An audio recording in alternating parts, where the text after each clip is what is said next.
बोला ही नहीं। क्या? बोला ही नहीं तरी। क्यों?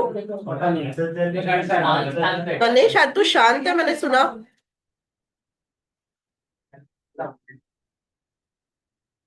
शायद टैक्स के लिए एनर्जी बचा रहा था। हो सकता है। अभी अभी भी देखो बोल नहीं रहा। मतलब तू बात नहीं किया आज पूरे अकाउंट्स के लेक्चर में, ऐसे तेरे दोस्त लोग बोल रहे हैं।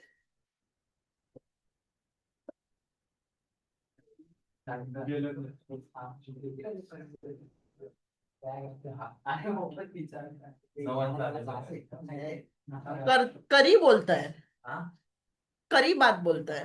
नहीं हम बोलते हैं, वो बेरे। टीवी चालू करो। टैक्स के लिए नहीं बैठ रहे क्या?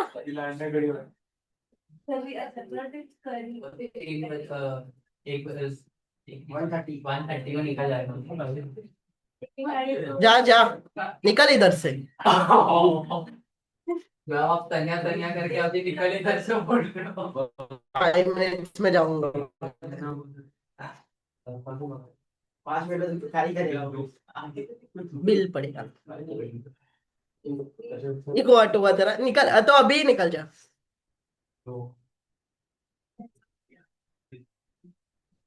चलो, शैल वी स्टार्ट। कनेक्ट नहीं किया मैंने। Thank you. जल्दी स्टार्ट करियो, मतलब टाइम पे स्टार्ट करियो। अरे 1 से लेक्चर था पागल, लेट है अपन।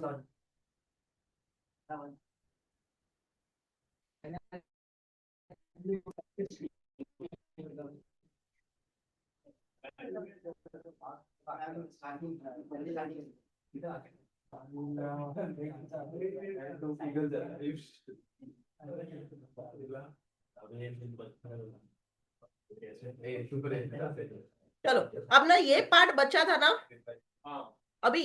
गवर्नर का हम लोग ऑर्डिनेंस पढ़ रहे थे, बराबर है।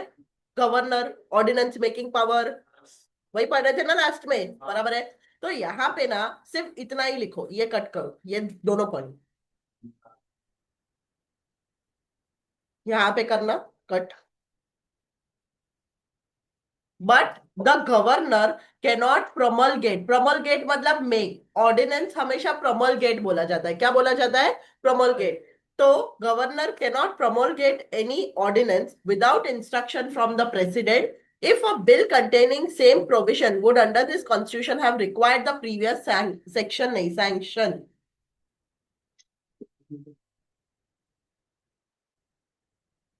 sanction of the president। अगर बिल होता ये नॉर्मल,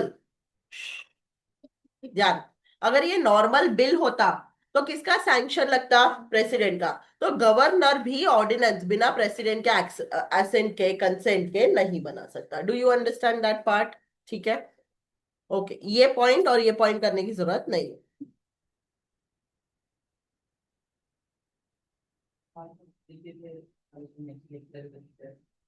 क्योंकि कंटिन्यूएशन में और भी है। चलो, ऑर्डिनेंस ये जो भी बनाया है, किसने बनाया ऑर्डिनेंस? गवर्नर ने। उसको किधर ले करेंगे? स्टेट लेजिस्लेचर में। अगर प्रेसिडेंट ने बनाया था और पार्लियामेंट आ गया सेशन में, तो पार्लियामेंट के सामने ले गए थे, बोला था ये लॉ भी, उसको एक्ट बनाओ, बराबर है। जो गवर्नर गवर्नर ने ऑर्डिनेंस बनाया उसको किसके सामने ले जाएंगे? स्टेट लेजिस्लेचर के सामने, जब वो क्या हो जाएगा? रीअसेंबल, बराबर है। And automatically cease to have effect at the expiration of 6 weeks. वो अपन प्रेसिडेंट वाले में भी तो पढ़ा था। एक बार पार्लियामेंट वापस सेशन में आ गया तो 6 हफ्ते में ऑर्डिनेंस सीज, बराबर है। तो या तो रीअसेंबली पे उसको एक्ट बना दो, या तो वो सीज हो जाएगा, ठीक है। बट रीअसेंबली पे अगर उसके सामने रखा और स्टेट लेजिस्लेचर ने उसको क्या कर दिया? डिसअप्रूव अर्लियर, तो अर्लियर स्टेज पे भी ये क्या हो जाएगा? ऑर्डिनेंस सीज हो जाएगा। Do you understand? अगर स्टेट लेजिस्लेचर के सामने ले गए, स्टेट लेजिस्लेचर ने 3 हफ्ते में ही बोल दिया कि सीज टू हैव इफेक्ट, ये ऑर्डिनेंस नहीं चाहिए, डिसअप्रूव, तो ऑर्डिनेंस सीज हो जाएगा। अगर स्टेट लेजिस्लेचर ने कुछ नहीं बोला, तो रीअसेंबली के 6 हफ्ते में वो ऑर्डिनेंस खत्म। वेरी क्लियर, ठीक है, ओके। अभी ये क्या है? Legislative powers. What do you mean by legislative? Law making. Legislative मतलब law making. Law making power किसका? यूनियन का एंड स्टेट्स का। यूनियन का मतलब पार्लियामेंट वगैरह, एंड स्टेट्स मतलब स्टेट लेजिस्लेचर। करेक्ट है। देखो, we have 2 sets of government, है ना, union government and state government. 2 sets of government है अपने पास। इंडियन कॉन्स्टिट्यूशन इज एसेंशियली कौन सा टाइप का? फेडरल। फेडरल स्ट्रक्चर में 2 गवर्नमेंट था ना। फेडरल स्ट्रक्चर में क्या था? पावर डिवाइडेड था बिटवीन यूनियन एंड स्टेट। तो अपना जो गवर्नमेंट है वो कौन से टाइप का है? Federal. Federal constitution establishes a dual polity as it comprises 2 level of government. अरे हाँ, बना। वो फोटो भेजना मुझे वापस, एबीसी वाला भेजना, घूम जाता। भेज। हाँ, कहा थी मैं? Federal constitution establish dual polity. Dual कैसे है? क्योंकि उसके पास 2 लेवल्स ऑफ गवर्नमेंट है। कौन सा 2 लेवल्स? यूनियन एंड स्टेट, बराबर। एट 1 लेवल, ये तुम पढ़ो, बताओ मुझे क्या बोला है।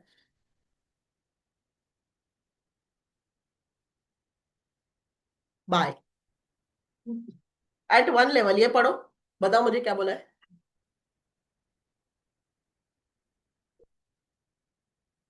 एट 1 लेवल क्या है? 2 लेवल ऑफ गवर्नमेंट है, तो पहला लेवल क्या है? सेंट्रल गवर्नमेंट, जिसका जुरिस्डिक्शन किधर है? बराबर है, reaching down to person and property of every individual. तो उसका कंट्रोल हर एक लोग पे है, हर एक प्रॉपर्टी पे है, बराबर है। दूसरे लेवल पे कौन है? State government. वो उसका जुरिस्डिक्शन किधर है? In one of the states in which country is divided under constitution. Central government का कंट्रोल पूरे देश पे, स्टेट गवर्नमेंट का कंट्रोल सिर्फ वही स्टेट पे, बराबर। A citizen of federal country thus becomes subject to decrees of 2 government। हम सिटीजन को कितने गवर्नमेंट का सुनना पड़ता है? 2, यूनियन एंड स्टेट या सेंट्रल एंड स्टेट, बराबर। ये वाला लाइन भी तुम पढ़ो।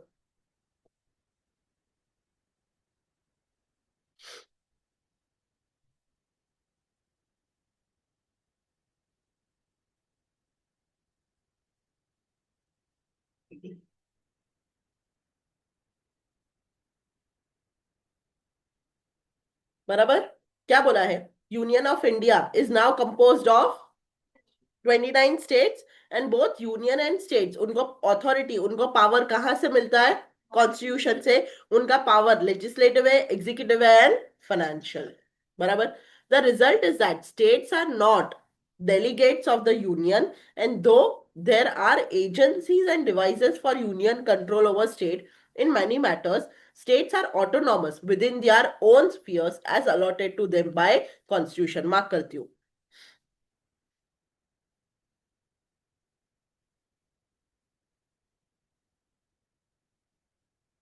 क्या बोलने की कोशिश करे? स्टेट चाहे यूनियन के नीचे है, यूनियन ने उनको पावर नहीं दिया है, स्टेट ऑटोनॉमस है, उनको पावर कहां से मिलता है? कॉन्स्टिट्यूशन से। Do you understand? हाँ, स्टेट को पावर यूनियन ने दिया क्या?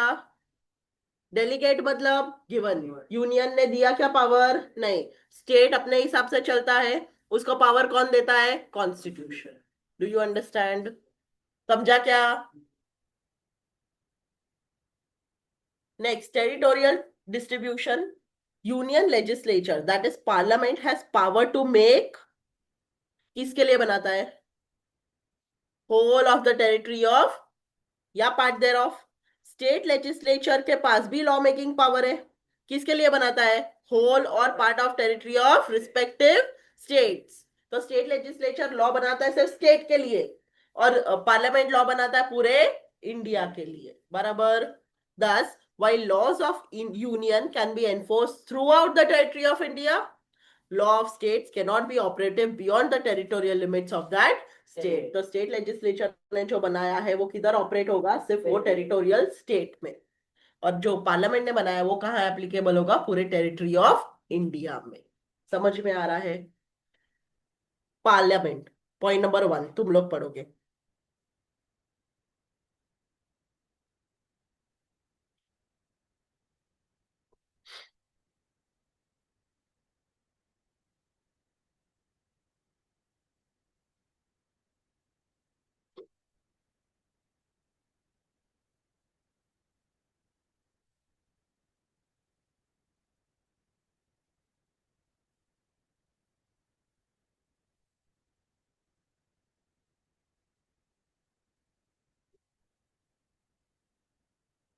पढ़ा क्या? क्या बोलता है? टेरिटोरियल पॉइंट ऑफ व्यू देखे तो पार्लियामेंट क्या है? Supreme legislative body. लेजिस्लेटिव मतलब लॉ मेकिंग बॉडी। सबसे बड़ा लॉ मेकिंग बॉडी कौन है? पार्लियामेंट। बराबर है? वो लॉ बनाता है। किसके लिए लॉ बनाता है? या पार्ट देयर ऑफ के लिए। करेक्ट है? वो लॉ बना सकता है, ऐसे भी लॉ बना सकता है जिसका एप्लीकेशन बियॉन्ड इंडिया हो। ऐसा भी लॉ बना सकता है जो कहाँ चले? Beyond India. सिर्फ इंडिया में नहीं, इंडिया के बाहर भी। Very clear? हाँ A law made by parliament is not invalid merely because it is extra territorial, मतलब टेरिटरी के बाहर भी अप्लाई होता है। तो क्या लॉ इनवैलिड हो जाएगा? नहीं।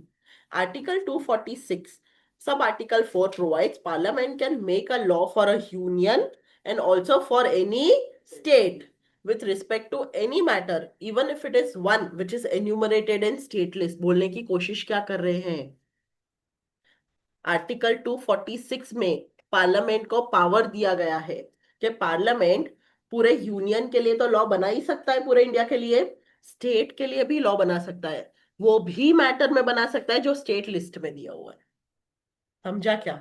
ऐसा मैटर जो कहाँ दिया हुआ है? स्टेट लिस्ट में, उसमें लॉ कौन बनाता है? स्टेट। बराबर है? बट यूनियन के पास पावर है कि सर्टेन सिचुएशंस में जो मैटर स्टेट लिस्ट में भी दिए हुए ना, उसके लिए भी वो लॉ बना सकता है। Do you understand? ठीक है? With regard to union territories, there is no distribution of legislative power. Parliament has thus plenary powers to legislate for union territories with regard to any subject. Do you understand? अगर union territory है तो distribution of power है ही नहीं। पूरा power किसको दिया है? Parliament. Parliament सब कुछ कर सकता है regarding union territory. Do you understand? State legislature है स्टेट के लिए, बट यूनियन टेरिटरी के लिए कोई नहीं है। यूनियन टेरिटरी के लिए पावर कौन एक्सरसाइज करता है? पार्लियामेंट। समझा? स्टेट लेजिस्लेचर ए पॉइंट सब पढ़ के बताएंगे।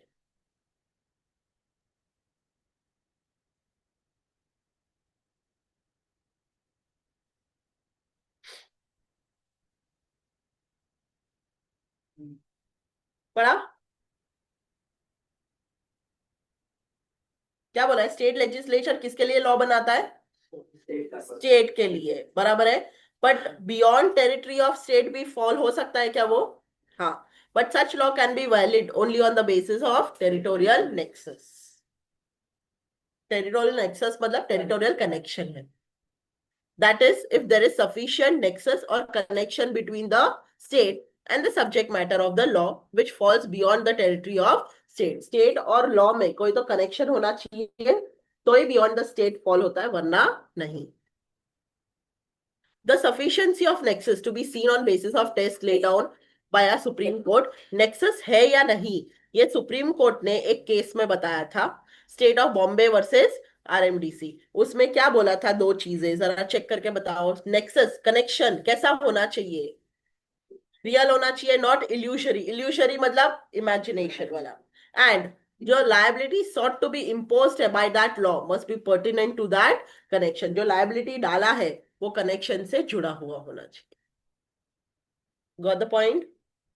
टू इलस्ट्रेट,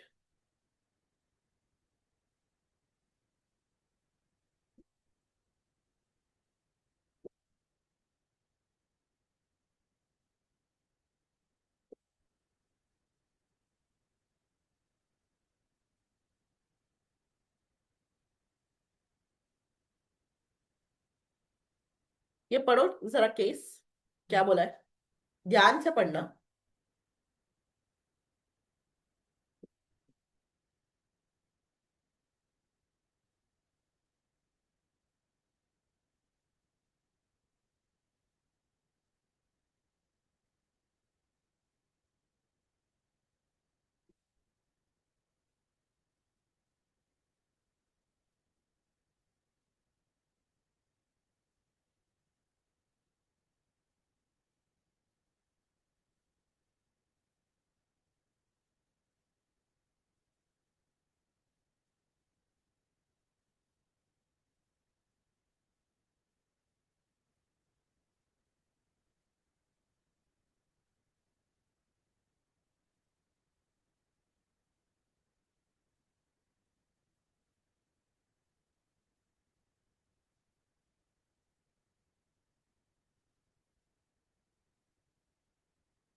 पढ़ा? बताओ कौन बता रहा है, समझा क्या केस क्या हुआ? बताओ, शुरू करो। न्यूज़पेपर था स्पोर्टिंग स्टार बोल के, ठीक है, कहाँ पब्लिशन प्रिंट हुआ था? उसमें क्या था? क्रॉसवर्ड पजल्स थे।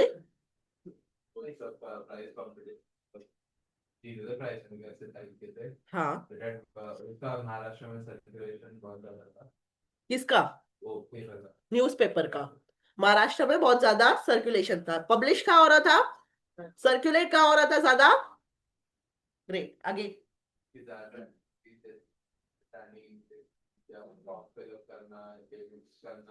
महाराष्ट्र में पेमेंट करना प्राइस का महाराष्ट्र में होता था, फॉर्म फिल करना महाराष्ट्र में होता था, इनविटेशन भी महाराष्ट्र में होता था। फिर आगे। के ऊपर टैक्स हाँ, तो पब्लिशर लॉ को ये बोलती कि जो सब्जेक्ट मैटर है वो टेरिटरी के बियॉन्ड फॉल कर रहा है। बराबर है, क्योंकि ये बैंगलोर में पब्लिश होता था ना, तो बोला यहाँ पे टैक्स नहीं लगना चाहिए। टैक्स कहाँ लगना चाहिए? बैंगलोर में, ये स्टेट मैटर है। और अगर आप महाराष्ट्र में टैक्स लगा रहे हो तो वो beyond the territory of state follow होएगा। तो यहाँ पे क्या बोला सुप्रीम कोर्ट ने? कनेक्शन हाँ, between the law and it's subject matter. तो टैक्स क्यों लगाया महाराष्ट्र में? क्योंकि कुछ तो कनेक्शन है सब्जेक्ट मैटर एंड लॉ के बीच में, इसीलिए नेक्सस बोल के महाराष्ट्र में टैक्स किया गया। Do you understand? नेक्सस मतलब कनेक्शन, समझा? To justify the imposition of the tax. So in this way, state laws may also have limited extraterritorial operation. Extraterritorial मतलब beyond the territory, right? Distribution of subject matter. Subject matter distributed है क्या? आपने यहाँ पे पहले ये समझो, constitution में सब्जेक्ट मैटर का डिवीजन है क्या? कॉन्स्टिट्यूशन में सब्जेक्ट मैटर का डिवीजन है क्या? अलग अलग सब्जेक्ट मैटर अलग अलग जगह फॉल होता है क्या जिसपे लॉ बनता है डिस्ट्रीब्यूशन के? नहीं, सब कुछ एक ही बंदा बना देता है डिस्ट्रीब्यूशन। कैसे है डिस्ट्रीब्यूशन? सब्जेक्ट मैटर जिसपे लॉ बनता है वो अलग अलग है या एक ही जगह एक ही अथॉरिटी बना देता है? पार्लियामेंट अपना बनाता है, स्टेट अपना बनाता है, दोनों मिलके अपना बनाते हैं। तो ये जो डिवीजन है ये किधर दिया हुआ है? लिस्ट में। कहाँ दिया हुआ है? लिस्ट में। और ये लिस्ट कहाँ दिए हुए हैं?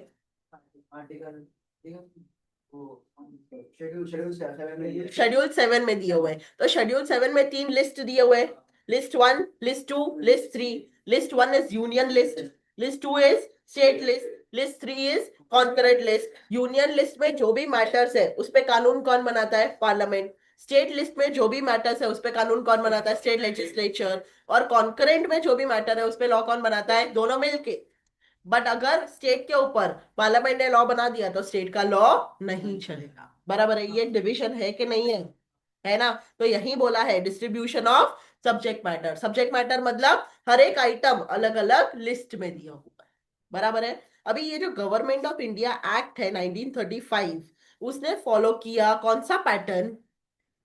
तो ये जो डिस्ट्रीब्यूशन ऑफ सब्जेक्ट मैटर है ना, ये कहां से आया है? कनाडा से। कहां से आया है? कनाडा से। Do you understand? In regards to distribution of subject matter of legislation, Constitution of India substantially follows the pattern of Government of India Act 1935. 1935 में जो Government of India Act था उसने कनेडियन पैटर्न अडॉप्ट किया था और subject matter को divide किया था। कॉन्स्टिट्यूशन ऑफ इंडिया जब 1950 में बना तो उसने गवर्नमेंट ऑफ इंडिया एक्ट का जो डिस्ट्रीब्यूशन ऑफ पावर था वो अडॉप्ट किया। समझा? वापस, गवर्नमेंट ऑफ इंडिया एक्ट 1935 में बना था। 1935 मतलब ब्रिटिशर्स रूल के अंडर। बराबर है? तब गवर्नमेंट ऑफ इंडिया एक्ट 1935 ने कनेडियन पैटर्न को अडॉप्ट किया था और सब्जेक्ट मैटर को डिस्ट्रीब्यूट किया था अलग अलग लिस्ट में। जब कॉन्स्टिट्यूशन ऑफ इंडिया बना तो उसने भी गवर्नमेंट ऑफ इंडिया एक्ट 1935 में जो डिस्ट्रीब्यूशन ऑफ सब्जेक्ट मैटर था उसको अडॉप्ट किया। इसलिए कॉन्स्टिट्यूशन में भी डिवीजन है of subject matter into union list, state list and concurrent list. Do you understand that part? ठीक है। Subject to the modification that residuary subjects have been left for the union as in Canada. But अगर कोई भी ऐसा residuary matter है जो कोई भी लिस्ट में फॉल नहीं होता, तो वो किसके जिम्मे चला गया? यूनियन के। कनाडा में भी सेम, अगर कोई ऐसा मैटर है जो रेसिड्यूरी बचा हुआ है, ठीक है, तो वो किधर चला जाता है? यूनियन। क्लियर? कनाडा में भी वही, इंडिया में भी वही। Do you understand that? To understand the whole scheme, constitution ने क्या बनाया? 3 long list of all conceivable legislative subject. Conceivable मतलब जो समझ में आए, अंडरस्टैंडेबल। जितने लेजिस्लेटिव सब्जेक्ट है, जितने लॉ मेकिंग सब्जेक्ट्स है, सबको 3 लिस्ट में वो लोग ने डिवाइड कर दिया। ये लिस्ट कहाँ दिए हुए हैं? 7th शेड्यूल में। कहाँ दिए हुए हैं? लिस्ट 1 का नाम क्या है? लिस्ट 2 का नाम क्या है? लिस्ट 3, ये 3 होना चाहिए। 3 का नाम क्या है? Concurrent list.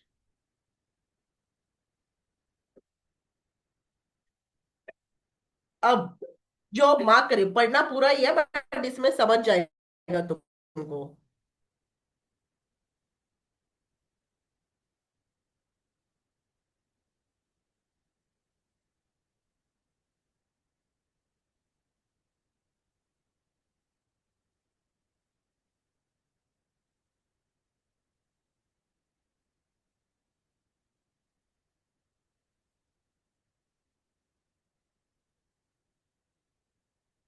जितना मार्क किया है वो पढ़ो एकदम ध्यान से, मैं किसी से भी पूछूंगी।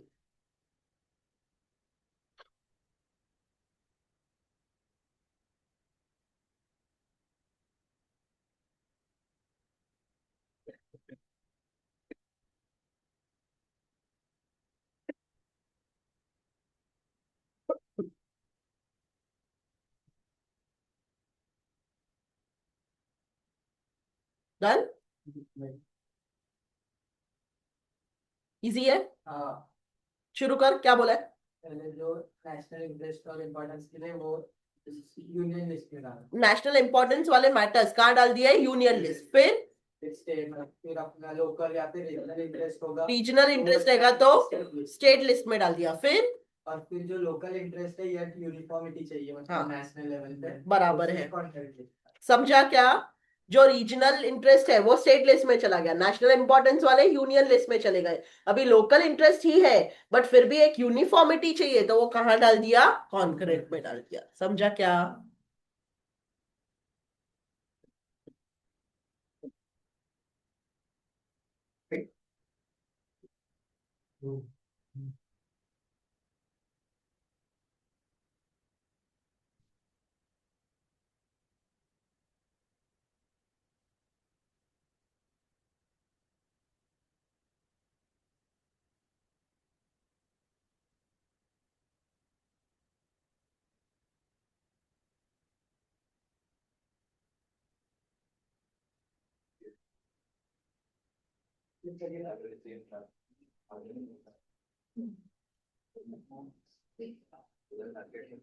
तो चलो एक 5 मिनट ब्रेक लेना, मुझे एक पेपर बनाना है, एक 5 मिनट ब्रेक लेना। इससे मुझे रिजल्ट आएगा। चलो चलो चलो गाइस, पावर ऑफ पार्लियामेंट एकदम इंपॉर्टेंट पार्ट है ये। इसका जितना भी पार्ट है ना, national interest, proclamation of emergency, breaking down of machinery, ये सब कुछ अलग से भी पूछा जाता है। समझ में आ रहा है? एकदम ध्यान देना ये कॉन्सेप्ट पे। पूरा ही बोल। हाँ, एकदम जग जाओ अभी। Sakshi, power of parliament to make laws on the state list. Subject matter किधर है? स्टेट लिस्ट में। कौन लॉ बनाना चाहिए? State government, legislature. कौन बनाना चाहिए लॉ? State legislature. बट यहाँ पे किसको पावर दिया कानून बनाने का? पार्लियामेंट को। वो सब्जेक्ट मैटर पे जो कहाँ पे लिस्टेड है? स्टेट लिस्ट पे, वहां पे पावर किसको दिया? पार्लियामेंट को कानून बनाने का। तो कुछ तो रीजन होगा, वही रीजन पता कर रहे हैं कि क्या सिचुएशन ऐसे है जहाँ पे स्टेट लिस्ट में मैटर है बट कानून पार्लियामेंट बना रहा है। समझ में आ रहा है? हम क्या पता करने की कोशिश कर रहे हैं? सिचुएशन जहाँ पे मैटर किधर है? स्टेट लिस्ट में, बट कानून कौन बना रहा है? Parliament. Do you understand that part? एकदम ध्यान. State legislature have exclusive powers to make laws with respect to subjects included in the state list, isn't it? यहाँ पे state legislature को exclusive power है कि अगर उसका subject matter state list में है तो वो कानून बनाएगा.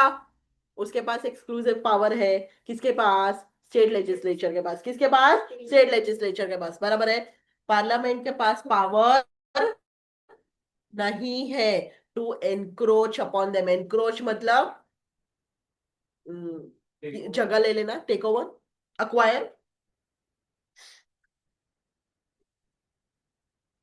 पार्लियामेंट वो चीज को एनक्रोच नहीं कर सकता. हाउएवर, एकदम ध्यान, constitution makes a few exceptions. Constitution में क्या दिए?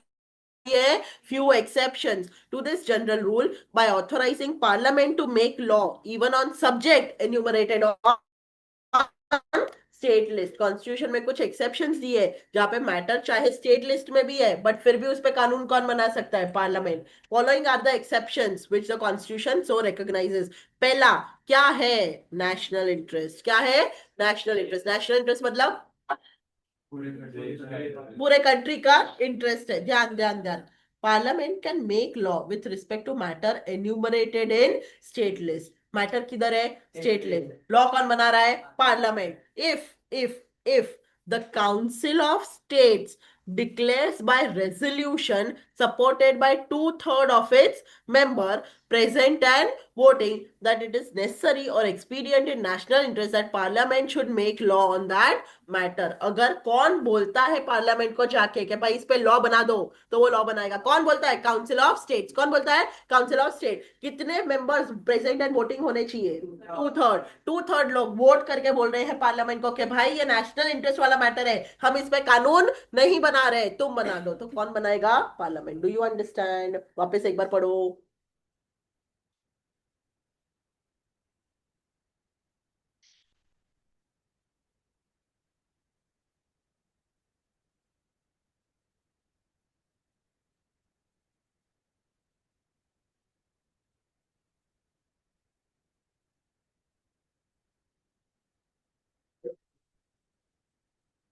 बराबर है.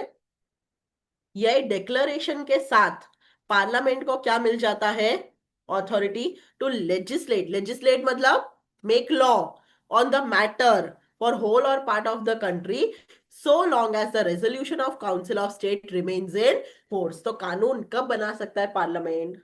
कितने टाइम के लिए बना सकता है पार्लियामेंट? जब तक ये रेजोल्यूशन इन फोर्स रहेगा. रेजोल्यूशन इन फोर्स रहेगा. नेक्स्ट पैराग्राफ में तुम पढ़ के बताओगे रेजोल्यूशन का वैलिडिटी पीरियड. रेजोल्यूशन का वैलिडिटी पीरियड.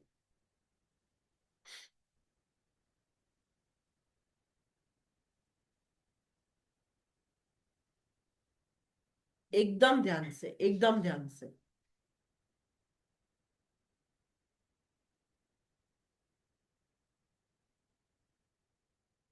समझा क्या? कितना पीरियड है वैलिडिटी रेजोल्यूशन का? Not exceeding 1 year. But every time जैसे ही रेजोल्यूशन खत्म होने वाला हो एक फ्रेश रेजोल्यूशन पास कर दिया जाता है. बराबर है. और ऐसे लॉ ऑफ पार्लियामेंट को कितने नंबर ऑफ ईयर्स के लिए भी एक्सटेंड कर सकते हैं. बट लॉ ऑफ पार्लियामेंट कितने टाइम तक रहेगा? जब तक रेजोल्यूशन इन फोर्स है. जब तक रेजोल्यूशन इन फोर्स है. कौन सा रेजोल्यूशन? यही 2/3 ऑफ इट्स मेंबर वाला.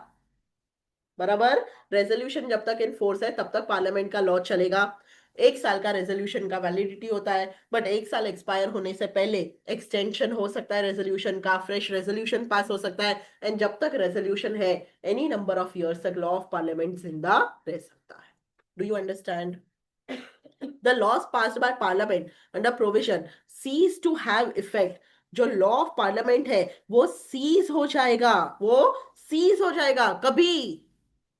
ऑटोमेटिकली. कब? Check check check check. Automatically exist होना बंद हो जाएगा. कब से? 6 months of the expiry of resolution. खत्म, लॉ खत्म. रेजोल्यूशन खत्म होने के बाद भी 6 महीने तक जिंदा रहेगा. उसके बाद cease to have. Do you understand? तो जब तक रेजोल्यूशन जिंदा तब तक पार्लियामेंट का लॉ जिंदा. ये कौन सा लॉ है जो पार्लियामेंट ने स्टेट लिस्ट वाले मैटर पे बनाया है?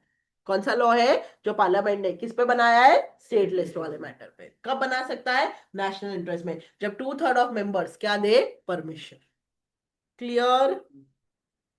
Beyond that date, such parliamentary law becomes inoperative except as regards the thing done or omitted to be done before the expiry of that law. Sorted?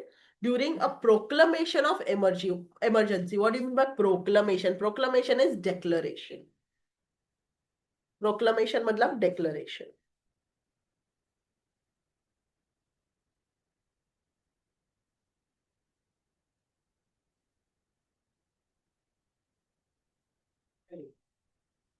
A formal public statement is proclamation.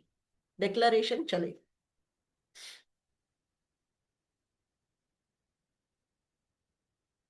Public statement, huh? Formal public statement. Public statement.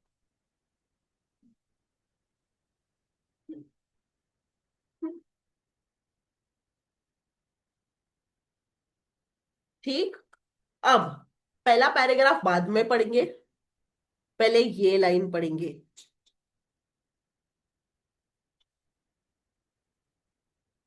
एकदम ध्यान से बताना मुझे पढ़ के।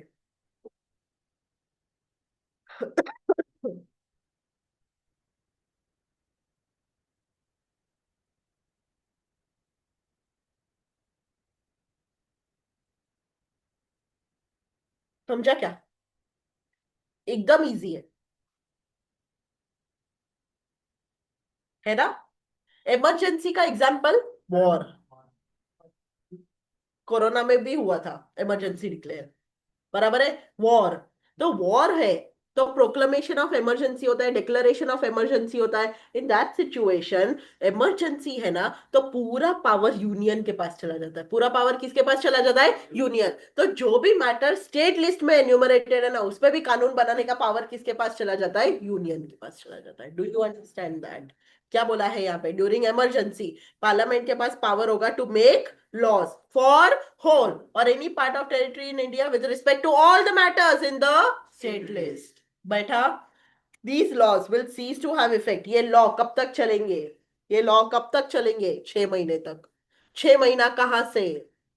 After proclamation ceases. Proclamation मतलब declaration. Emergency का declaration खत्म, उसके 6 महीने में ये कानून भी खत्म। Do you understand? ठीक है। After that date, such union laws shall become inoperative. Very clear? While proclamation of emergency is in operation, Article 250 of Constitution of India removes restriction on legislative authority of union in relation to the subjects enumerated in state list. क्या बोला है? State list में matter union के पास power नहीं है, restriction है, union के पास पावर नहीं है कानून बनाने का इन द स्टेट लिस्ट। बट जैसे ही इमरजेंसी डिक्लेयर होती है, ये जो रेस्ट्रिक्शन है जो यूनियन पे है वो निकाल दिया जाता है। मतलब अभी यूनियन भी स्टेट लिस्ट पे क्या बना सकता है? कानून। Do you understand? ठीक। Third paragraph everybody will read, come on.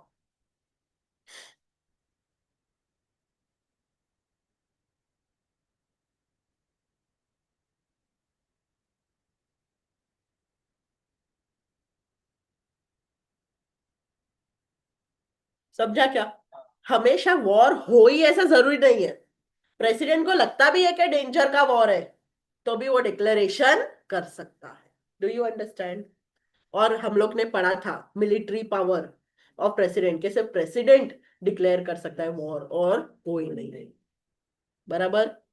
Proclamation of emergency shall not be issued except when decision of the Union Cabinet that such proclamation may be issued has been communicated to the President in the writing. Proclamation तब तक issue नहीं कर सकते। कौन decide करेगा कि proclamation issue करना चाहिए? चेक करो वापस, और वो किसको कम्युनिकेट किया जाएगा? कौन डिसाइड करेगा proclamation issue करना चाहिए? कौन डिसाइड करेगा proclamation issue करना चाहिए? कौन डिसाइड करेगा? यूनियन कैबिनेट मतलब तुम्हारा council of minister, Amit Shah and team, वो डिसाइड करेगा कि प्रोक्लेमेशन इश्यू होना चाहिए। और किसको कम्युनिकेट किया जाएगा? प्रेसिडेंट को इन राइटिंग। समझा? एवरी सच प्रोक्लेमेशन, ये प्रोक्लेमेशन को कहां लेकर जाएंगे फिर? each house of parliament, and unless it is approved by both the houses by majority of not less than two-third members present and voting within a period of 30 days, such proclamation shall cease to operate. तो यहाँ पे decide कौन करेगा? Proclamation होना चाहिए union cabinet. वो किसको बताएगा? प्रोक्लेमेशन चाहिए प्रेसिडेंट को। कैसे बताएगा? राइटिंग। फिर वो प्रोक्लेमेशन किधर जाएगा? Both the houses of parliament. Both the houses of parliament में majority not less than two third उसको अप्रूवल देंगे। कितने दिन में अप्रूवल देंगे? 30 डेज। और जब तक ये नहीं होता है, proclamation will cease to operate. Very clear?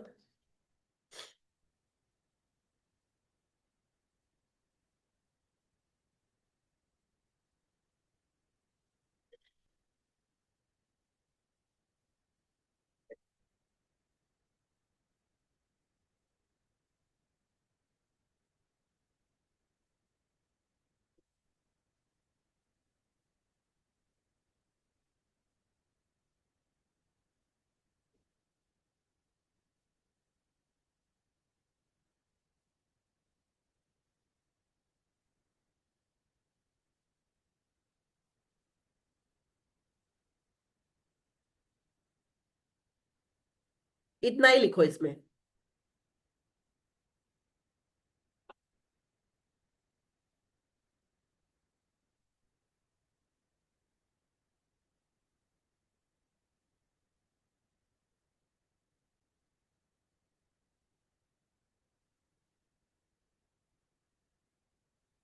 और ये ऐड करना।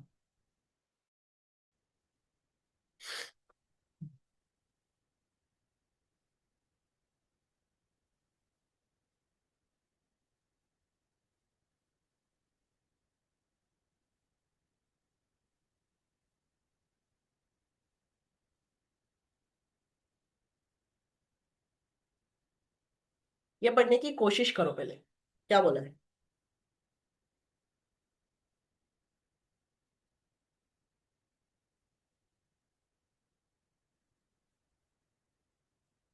प्रोक्लमेशन को दोनों हाउसेस में भेजना पड़ता है, ये याद रखना। प्रोक्लमेशन को कहाँ भेजना पड़ता है? दोनों हाउसेस में। Lok Sabha is house of people and Rajya Sabha is council of state. समझा क्या?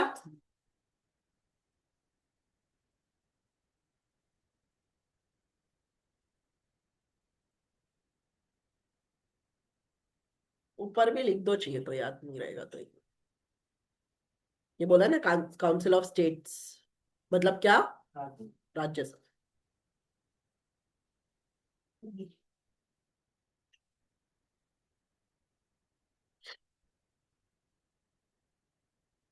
ध्यान से पढ़ो ये पैराग्राफ, मुझे बताओ क्या समझ।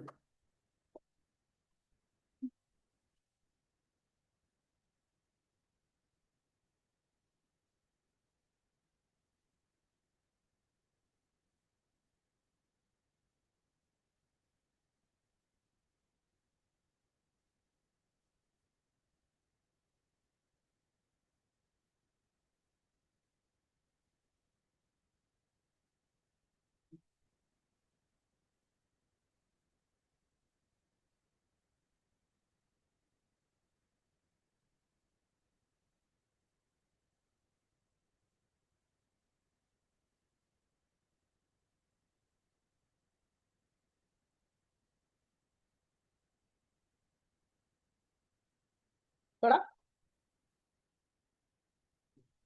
समझा क्या? तू बीमार है कि नींद में? तू बीमार है कि नींद में?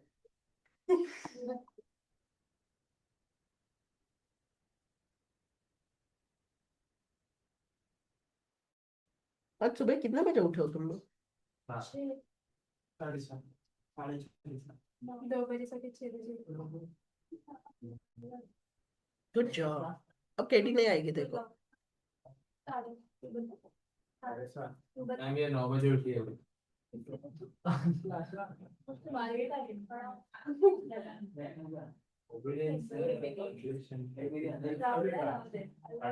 साढ़े सात। तुम जब भी उठे तभी वो निकल के आ रहेगा घर से, है ना? तभी मैं निकला। एक 7:30 बजे। अच्छा, बड़े प्राउडली बता रहे हैं। क्योंकि मैं जैसे कि पूजा वूजा कुछ करके फिर आया। ये रीजन है तेरे पास। टाइम लगा दे। उठा कितना साढ़े हाँ हाँ ठीक है वो टाइम लगता है मान लो एक घंटा पूजा के कितना टाइम पूजा चल रहा है तेरा? उठा ना 6:30 बजे गया था। ऑलरेडी चलो मुझे पॉइंट बताओ। पूजा कर रहा था, किसका पूजा कर रहा था वो नहीं पूछने का, पूजा का।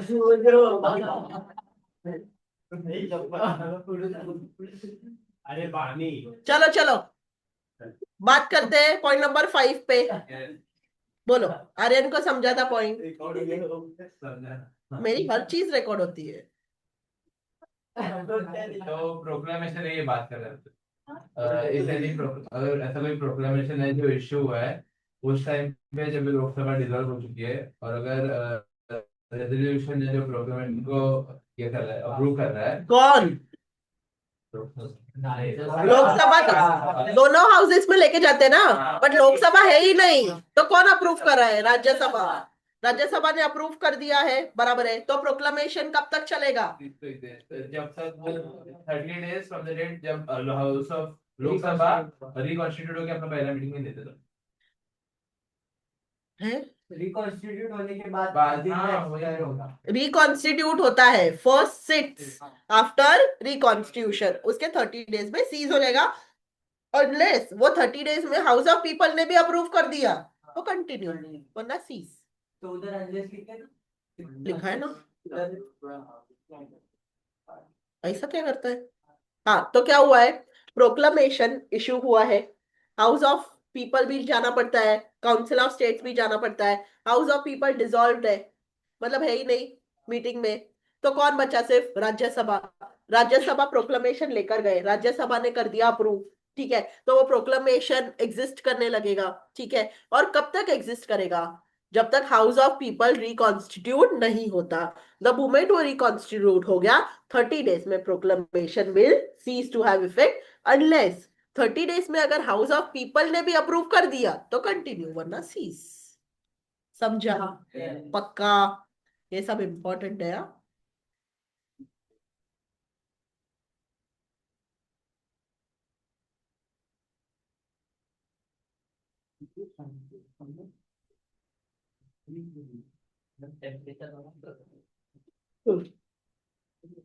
देखो गर्म नहीं हो रहा है आज।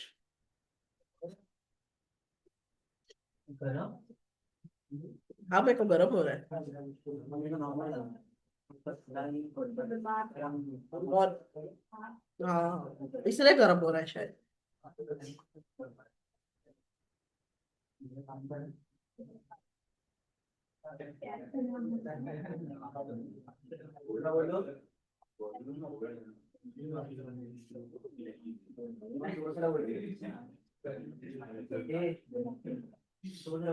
ये हो गया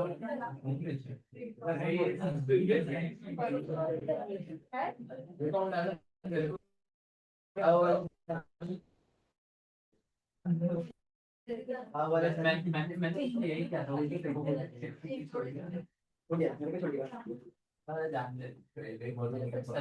सर ने एक बार कहा कि सबको रिस्पॉन्स होगा तो थोड़ी एग्री करना ना सबको सराहनीय मुझे को मतलब अच्छा चलो ये प्रोक्लमेशन कब है? तो प्रोक्लमेशन एक्सपायर होता है 6 मंथ्स में। 6 मंथ्स की काउंटिंग कहां से चालू करेंगे? Rate of passing of second resolution. अगर एक बार रेजोल्यूशन पास किया, अप्रूव किया, दूसरी बार रेजोल्यूशन पास किया, प्रोक्लमेशन अप्रूव किया, दूसरी बार जब रेजोल्यूशन अप्रूव करते हैं प्रोक्लमेशन का, उसके 6 महीने में ये क्या हो जाता है? एक्सपायर हो जाता है। अनलेस अगर उसको एक्सटेंड करना है तो फर्दर पीरियड के लिए एक्सटेंड कर सकते हैं फॉर 6 मंथ्स। उसके लिए रेजोल्यूशन अप्रूव करना पड़ेगा फॉर कंटिन्यूअंस। क्लियर? कब एक्सपायर हो जाता है? 6 महीना। 6 महीने का काउंटिंग कहां से शुरू? सेकेंड रेजोल्यूशन से, अप्रूविंग द प्रोक्लमेशन, ठीक है। एक बार अप्रूव किया इस फर्स्ट रेजोल्यूशन, और एक बार एक्सटेंड करना है तो सेकेंड रेजोल्यूशन अप्रूव करते हुए किया, उसके 6 महीने में एक्सपायर जाता है। Do you understand? एक्सटेंड करना है तो रेजोल्यूशन फॉर कंटिन्यूएंस करना पड़ेगा, तो फर्दर 6 मंथ्स के लिए हो सकता है। ठीक है, भेजा है देखो पेपर।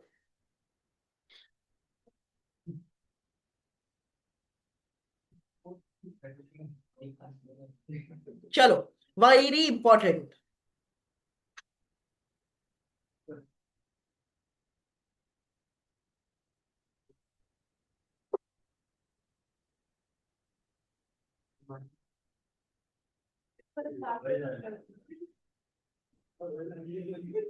ये ना अपने महाराष्ट्र में होने वाला था, बच गया। तुमको याद है थोड़े टाइम पहले शिंदे, क्या नाम है उनका पूरा, एकनाथ शिंदे जी कुछ लोगों को लेके भाग गए थे, बराबर है, गुवाहाटी। ठीक है, तो वहां पे जिसके वजह से शिवसेना मेजोरिटी में नहीं था, है ना, तो अपने को पता ही नहीं था कि एग्जैक्टली महाराष्ट्र पे रूल कौन कर रहा है। बीजेपी कर रहा है, शिवसेना कर रहा है, शिवसेना कर रहा है तो उसके पास मेजोरिटी नहीं है, शिंदे के पास तो सत्ता ही नहीं है, बराबर है। तो बहुत कंफ्यूजन था। तो जब ऐसा होता है ना कि स्टेट में कोई रूलिंग पार्टी ही नहीं है, तो स्टेट चल नहीं सकता। स्टेट चल नहीं सकता तो it is break down of machinery. समझा क्या? जब स्टेट में कोई रूलिंग पार्टी ना हो तो स्टेट चल नहीं सकता। स्टेट चल नहीं सकता तो उसको बोलते हैं हम लोग break down of constitutional machinery. यहाँ पे governor of the state president को रिपोर्ट करता है कि स्टेट का मशीनरी ब्रेक डाउन हो गया, तो सारा पावर यूनियन के पास चला जाता है। किसके पास चला जाता है पावर? यूनियन के पास। Do you understand that? ध्यान, in case governor of the state reports to the president or he is otherwise satisfied that government of the state cannot be, state government कुछ काम नहीं कर पा रहा है according to the provisions of constitution, then ही president can make the proclamation to that effect. Proclamation मतलब declaration कि क्या हुआ है, ब्रेक डाउन ऑफ मशीनरी। कौन रिपोर्ट करता है? गवर्नर। किसको रिपोर्ट करता है? प्रेसिडेंट को, कि गवर्नमेंट ऑफ द स्टेट काम नहीं कर पा रहा है। इन दैट सिचुएशन प्रेसिडेंट जो है वो क्या डिक्लेयर करता है? Proclamation. Do you understand? Second paragraph तुम पढ़ो।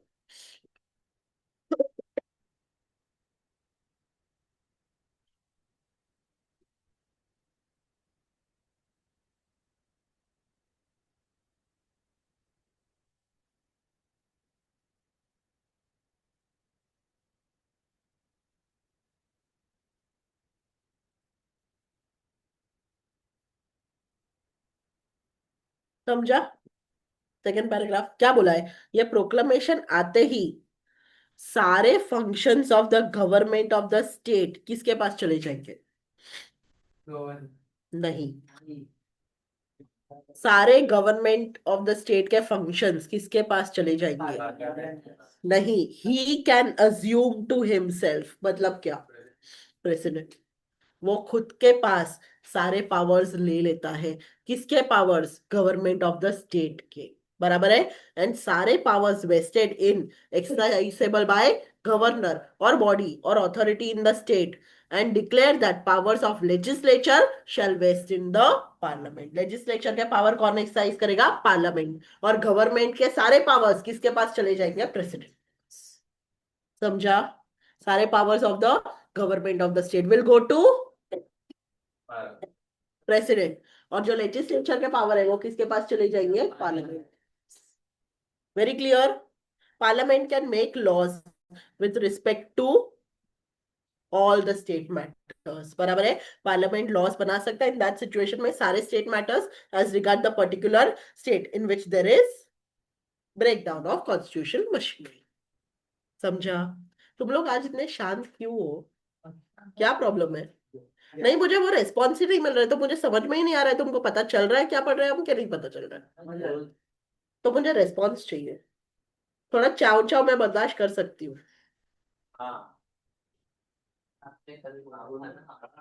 क्या?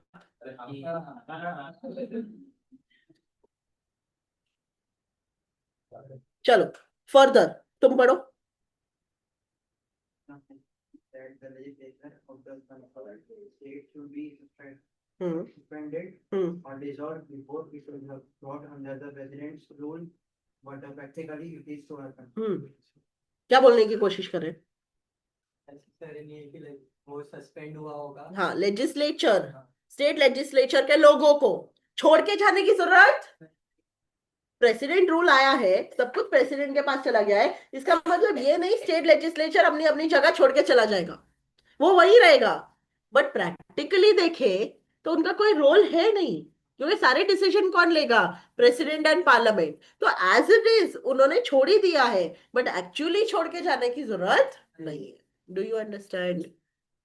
It is important to note that President cannot, however, assume to himself any of the powers vested in or exercisable by High Court. जो High Court के power है वो High Court के पास ही रहेंगे, वो भी प्रेसिडेंट नहीं ले सकता। प्रेसिडेंट किसके पावर ले सकता है? गवर्नमेंट के, हाई कोर्ट के नहीं। Do you understand? Or to suspend either whole or in part the operation of any provision of constitution relating to High Court. ये लिखने की जरूरत नहीं है, हाई कोर्ट तक ही लिखो।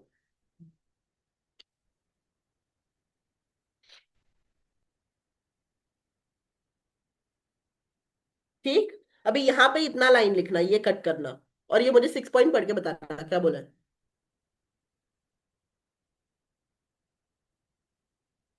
हम लोग ने शुरू यहीं से किया था। गवर्नर प्रेसिडेंट को बोलता है कि स्टेट काम नहीं कर पा रहा है, तभी प्रेसिडेंट रूल आता है। तो गवर्नर का रिपोर्ट प्री कंडीशन है, गवर्नर का रिपोर्ट जाएगा तो ही ब्रेकडाउन ऑफ मशीनरी प्रोक्लेम होएगा, तब तक नहीं। समझा?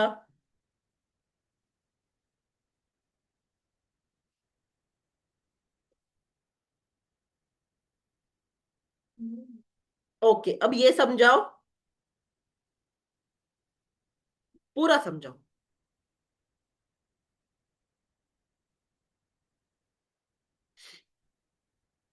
जुडिशियल रिव्यू का मतलब क्या होता है? What do you mean by judicial review? Decision of the parliament is subject to judicial review, मतलब क्या?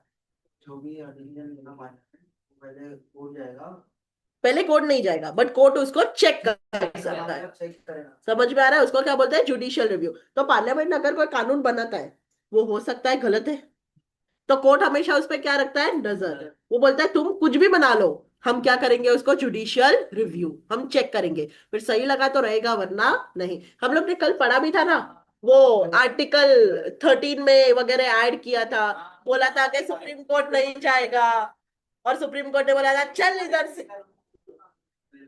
याद है? देखो कुछ याद नहीं है तो शादी में नाच। Point number 7, go for it, go for it, go for it.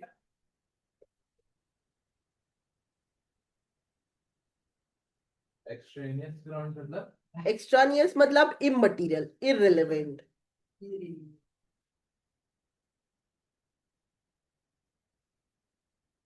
Unrelated, inappropriate, not connected. जितना मुझे दिखे मैंने बता दी।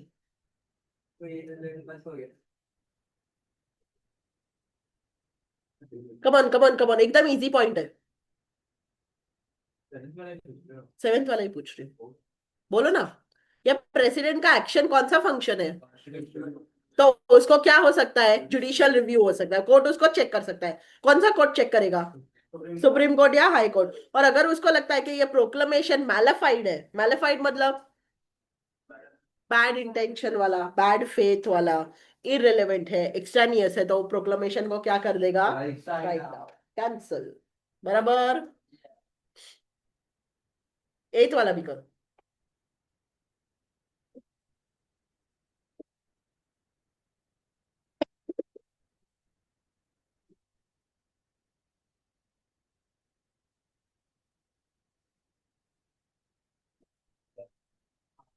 बराबर? If the court strikes down the proclamation, तो डिसमिस्ड गवर्नमेंट है वो रिस्टोर हो जाएगा, और वापस लेजिस्लेटिव असेंबली जो है वो रीएक्टिवेट हो जाएगा। Very clear? इंपॉर्टेंट है, याद रखना।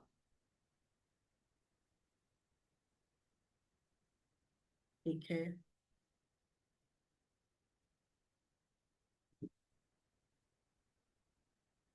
अभी इसका on the request of two और मोर स्टेट्स का पॉइंट नंबर 2 सब पढ़े।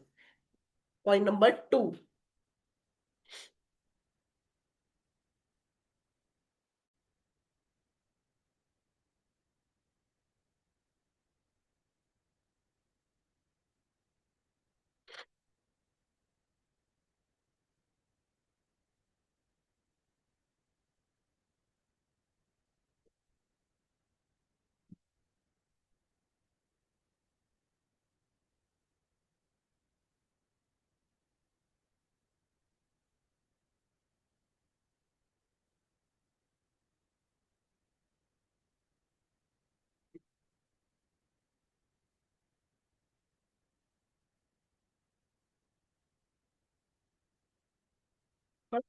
क्या समझ में आया अपने को?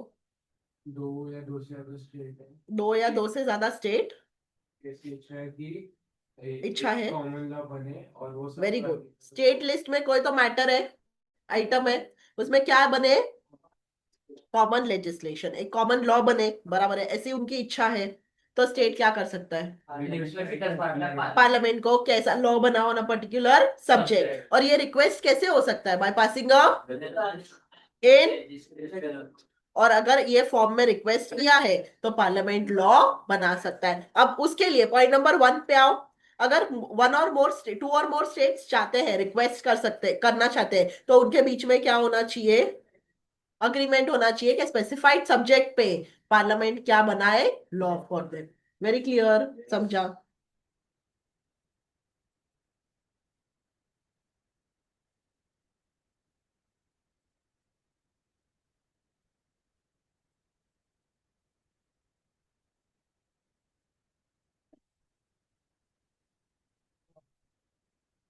ये लाइन पढ़ो।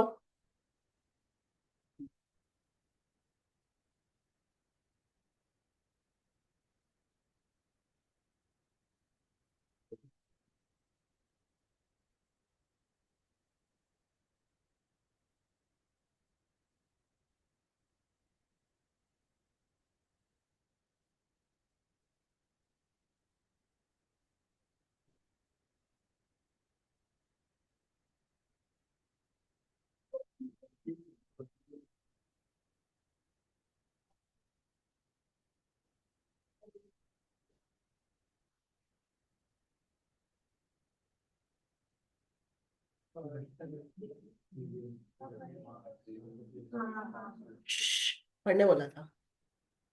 समझा।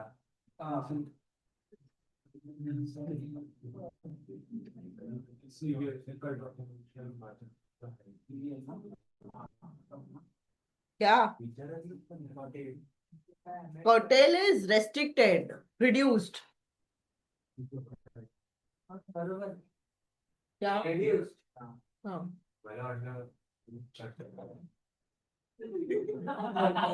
इसको बहुत है। पढ़ना बोलता है। क्या बोल रहा है वो? इधर से आते हैं। आगे जाके कोई केस आसान केस आना पड़ा तो समझ है ना। आता भी वो मुलुंड से, मैं कुछ बोल भी नहीं सकती। मेरा जन्म स्थान है। कोई बात नहीं। हाँ, गौरपाड़ा बोल सकते हैं। हाँ, टर्न पाड़ा। हमको कुछ बोलना पुलिस स्टेशन है उधर। हाँ, मेरे नाम का। माहिती आहे आणि सत्तर स्टेशन आहे बोल रहा स्टेशन तर माझ्या असं चिकन जा सामने एक जगन्नाथ हॉस्पिटल भी है। वो सच्ची मेरे रिलेटिव हाँ है। देखना मेरे मुंह में स्टेशन है। हाँ, मैं उधर ही बोल। हाँ? हॉस्पिटल में कौन? आप गनत्रा। अरे मेरे परिवार का हॉस्पिटल है वो। क्या बात कर रहे हो आप? अरे मैं सच में बोल रही हूँ, झूठ थोड़ी बोल रही हूँ। मेरा ओनरशिप नहीं है। मेरी दादी की सगी बहन, मैंने साथ किया। मतलब दे आर कजिन्स। मेरे डैडी और वो लोग सब फर्स्ट कजिन्स है। हाँ, फ्री डिलीवरी हुआ है। मैं मुफ्त का बच्चा हूँ। अरे मैं सच में बहुत सस्ता बच्चा हूँ। देख, डिलीवरी तो फ्री हुआ ही रहेगा, फिर मैं कंफर्म करती हूँ मम्मी से, बट 99% फ्री डिलीवरी हुआ रहेगा। उसके बाद मेरी स्कूल में फर्स्ट टू फोर्थ ही सिर्फ फीस थी, फिफ्थ के बाद 1 रुपया भी फीस नहीं थी। सिर्फ 300 रुपया कंप्यूटर का भरना पड़ता था, क्योंकि मैं कॉन्वेंट की हूँ, सेंट मेरीज की। ठीक है, मैंने सिर्फ 10th स्टैंडर्ड में क्लास लगाया था, वो भी 2-3 सब्जेक्ट्स का, उसके अलावा मैंने कभी क्लासेस भी नहीं किए। CS फाइनल का भी मैंने कभी क्लास नहीं किया, FM टैक्स सर ने पढ़ाया था मुझे, सिर्फ एग्जीक्यूटिव का क्लास किया था। फाउंडेशन में मैंने सस्ता वाला वो इंस्टीट्यूट का क्लास लगाया था, जो पढ़ाया क्या पढ़ाया उन्होंने उनको ही मालूम। मैं इतना सस्ता बच्चा हूँ, मेरा कोई खर्चा ही नहीं था, सिर्फ कॉलेज फीस होती थी, वो भी 6-7 हजार होती थी, उसमें भी वो लोग रिसीट कम का देते थे, फीस थोड़ा ज्यादा लेते। हाँ सच्ची, मेरे घर वालों को लगता था रिसीट कम का क्यों है। कॉलेज में हाँ हाँ, तभी आप अगर लॉ पता रहता तो आप केस ही कर देते कॉलेज में। मैं भी तो फायदा उठे थी, तो 200-300 रुपए का उसमें पिक्चर देखने जा रहा था, ऐसे थोड़ी होता है। गलत है, वो क्या है हम लोग ने प्रीवियस हाँ हाँ, 6 हजार फीस था, तो 6 हजार वो लोग, 6 हजार का वो लोग कितना देते थे रिसीट, 5,500 समझ के चलो, तो मैं 6,200 बोल देती थी। 200 मेरा, ऐसे सब सीखने का नहीं है, गलत बात है। चलो अभी घर हाँ से पकड़े गए तो किधर से सीखा और क्या हाँ, हमारे मैम 6,200 लेने का, ऐसे करने से सीएस बनते हैं। हम भी बात नहीं करते। ऐसा करने से CS नहीं बनते, पढ़ाई करने से बनते, पढ़ाई कर। चलो चलो, हाँ हवाला, 200 रुपए में हवाला करेगा तू? गरीब इंसान एक पिक्चर में खत्म हो जाता था 200 रुपए। तभी तब तभी वो नया नया PVR खुला था। ज्यादा मांगेगा, 200 मांगते मैं 200, आपका ये 1000 एक्स्ट्रा मांगेगा। उसको पता है। मेरे टाइम पे मेरे को दिन के 30 रुपए मिलते थे कॉलेज में, कॉलेज जाने के लिए दिन के 30 रुपए। शर्म नहीं आती तेरे को? 10 रुपए मिलते, शक्ल देखी अपनी। चल वो भी तो कॉलेज जाने में टिकट के 10 रुपए मिलते हैं। चल रही, पूछ लो मम्मी से। हाँ मैं पूछती हूँ, आने दे। आया बड़ा, पूछती हूँ। 10 रुपए जाने के लिए कितने पैसे देते हो? ऑनलाइन करके टिकट के लिए ऑनलाइन करो। जाते जाते मैं टिकट निकाल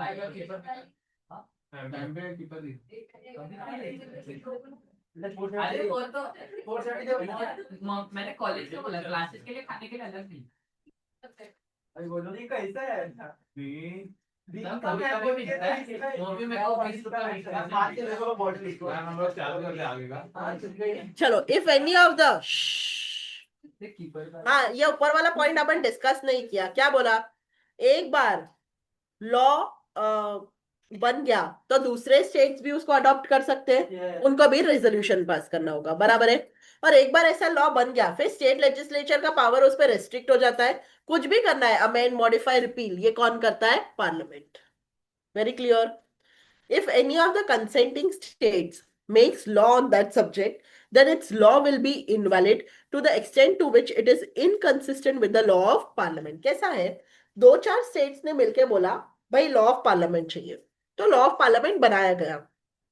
बट दूसरे स्टेट्स ने तो नहीं बोला कि हमको लॉ ऑफ पार्लियामेंट चाहिए, तो क्या वो अपने हिसाब से लॉ बना सकते हैं? वो रिस्पेक्टिव स्टेट्स बना सकते हैं, बट वो जो स्टेट लॉ है ना, वो पार्लियामेंट के लॉ के साथ कॉन्ट्राडिक्टरी नहीं हो सकता।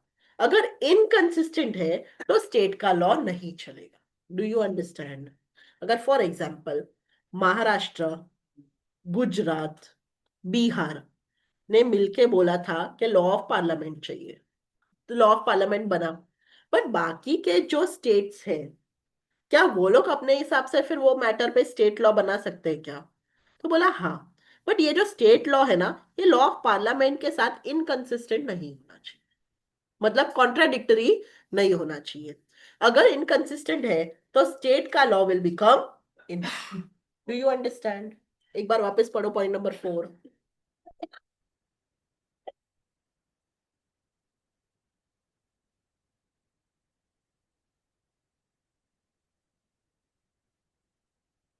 ना मगर वो मैंने कॉन्ट्रैक्ट बनाया, कॉन्ट्रैक्ट मतलब पे कर दिया उन्होंने बंदे को, कौन सा कॉन्ट्रैक्ट? आर्गुमेंट कॉन्ट्रैक्ट बना रहे हो सबसे पहले एग्रीमेंट नहीं ब्रेक कर सकते रे, लेजिस्लेचर पे रेजोल्यूशन पास हुआ है। नहीं वो पास होने से पहले वो लॉ बनाना पड़ेगा ना उन लोग को। क्या?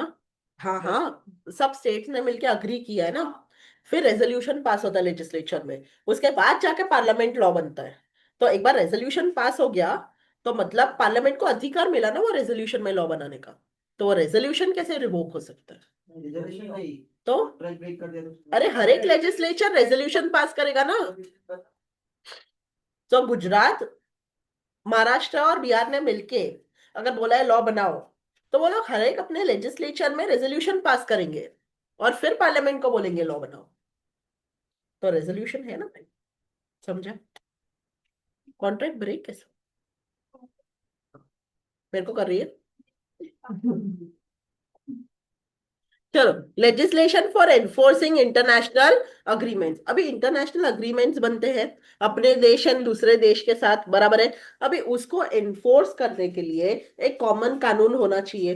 तो कभी कभी ऐसा हो सकता है कि सब्जेक्ट मैटर चाहे स्टेट लिस्ट में फॉलो होता है, बट इंटरनेशनल अग्रीमेंट को मोटिव देने के लिए, क्या बोलते हैं, एक प्रॉपर फोर्स देने के लिए एक पार्लियामेंट्री लॉ की जरूरत होती है। तो इंटरनेशनल अग्रीमेंट्स के रिलेटेड जो भी मैटर रहेगा उस पे कौन लॉ बना सकता है? पार्लियामेंट। Do you understand?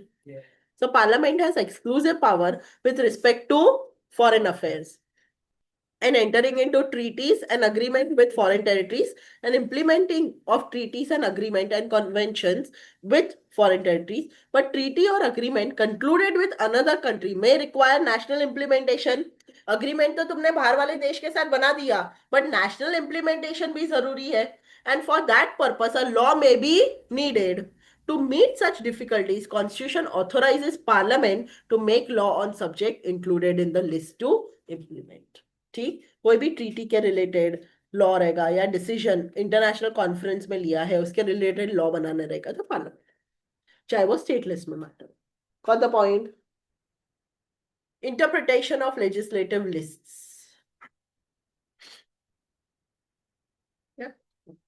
तो फोन करने गई थी, खाने गई थी? जाता है ध्यान घर में से समझ आ जाए।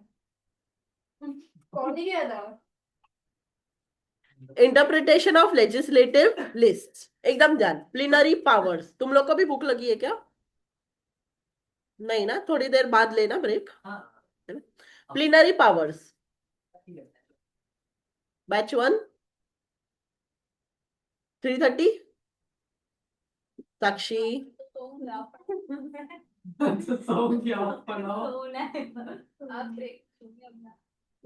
Plenary powers. प्लीनरी पावर क्या होता है? The first and foremost rule is that if legislative power is granted with respect to a subject and there are no limitation imposed on the power, then it is to be given the widest scope that its words are capable of without rendering another item nugatory. अभी कभी कभी कैसा होता है ना कि कुछ matters union list में दिए हुए हैं, कुछ मैटर स्टेट लिस्ट में दिए हुए हैं, तो कभी कभी ऐसा हो सकता है कि मैटर स्टेट लिस्ट का थोड़ा बहुत यूनियन लिस्ट में फॉलो रहा है या यूनियन लिस्ट का कहाँ फॉलो हो रहा है, स्टेट लिस्ट में। तो वहां पे बोला है इंटरप्रिटेशन कैसे करने का। तो पहला इंटरप्रिटेशन का रूल है प्लीनरी। पहला इंटरप्रिटेशन का रूल क्या है? प्लीनरी। अगर बोला है कि कोई लेजिस्लेटिव पावर दिया हुआ है लिस्ट में और उसमें कोई भी लिमिटेशन दिया हुआ नहीं है, तो उसको वाइडेस्ट सेंस में लो।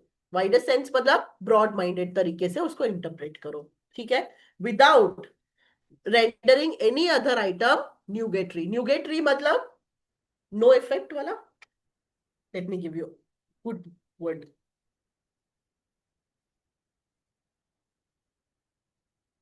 Worthless, useless, hopeless.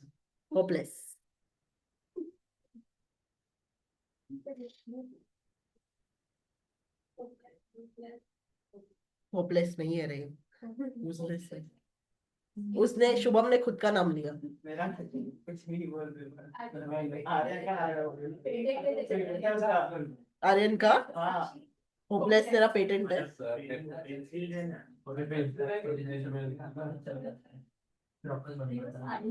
मेरा कुछ आ नहीं है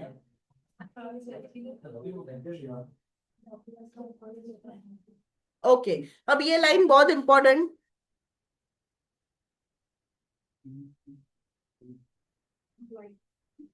ये पूरा तुम पढ़ोगे जो येलो है, एकदम ध्यान से। लेजिस्लेचर को पर्टिकुलर सब्जेक्ट में पावर दिया है, लेजिस्लेचर को पर्टिकुलर सब्जेक्ट में पावर दिया है, तो वो क्या कर सकता है? ध्यान से, legislature to which power is granted over a particular subject may do what? Make law, make law on what? हाँ, उस मैटर में कोई भी एस्पेक्ट पे वो कानून बना सकता है, एनी या ऑल। रेट्रोस्पेक्टिव लॉ भी बना सकता है और प्रोस्पेक्टिव भी। रेट्रोस्पेक्टिव मतलब प्रायर डेटेड से, और फ्यूचर डेटेड से है तो प्रोस्पेक्टिव लॉ भी बना सकता है। सारे मैटर्स पे बना सकता है, एंसिलरी मैटर्स पे भी बना सकता है, टू दैट मैटर। ठीक, फॉर एग्जाम्पल जरा पढ़ो।